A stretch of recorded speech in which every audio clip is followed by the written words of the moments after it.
అంటే major surgeries, major interventions ఏం లేకుండా ఇంజెక్షన్ పద్ధతి ద్వారా అంటే ద ఇంజెక్షన్స్‌లో ఏముంటాయి ఒక 2, 3 డిఫరెంట్ అవసరం అంటే గ్యాంగ్లియన్ ఇంపార్ బ్లాక్ అంటాం. అంటే పేషెంట్‌ని ఆపరేషన్ థియేటర్‌లో అండర్ ఫ్లోరోస్కోప్ ఇమేజ్ గైడెన్స్‌లో ఎక్కడైతే ఈ గ్యాంగ్లియన్ ఇంపార్ ఉందో అక్కడికి ఒక నీడిల్ పంపించి ఆ చుట్టుపక్కల ఇన్ఫ్లమేషన్ తగ్గియడానికి డ్రగ్ గీయడము, లేకుంటే radio frequency ablation of ganglion impar అంటే రేడియో ఫ్రీక్వెన్సీ వేవ్స్ ద్వారా ఈ వాపులున్న నరాలను తగ్గించడము.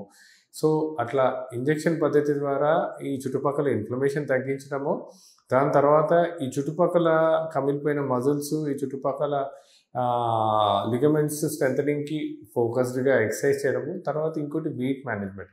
ఎందుకంటే ఈ టెయిల్ మనము కూర్చొని లేచినప్పుడు మన వెయిట్ అంతా ఈ టెయిల్ బోన్ మీదకొస్తుంది. ఎప్పుడైతే వెయిట్ ఎక్కువ ఉంటామో ఈ టెయిల్ బోన్ ప్రాబ్లమ్‌తో సఫర్ అవుతున్న వాళ్ళకి ఆ వెయిట్ వల్ల కూడా చాలా ప్రాబ్లమ్ ఉంటుంది. సో, వెయిట్ మేనేజ్‌మెంట్ కోసం అని చెప్పి డైట్, ఎక్సర్సైజెస్ తర్వాత గ్యాంగ్లియన్ ఇంపార్ బ్లాక్ అంటే కానీ రేడియో ఫ్రీక్వెన్సీ అబ్లేషన్ ద్వారా కానీ ఈ చుట్టుపక్కల పెయిన్ తగ్గించడము.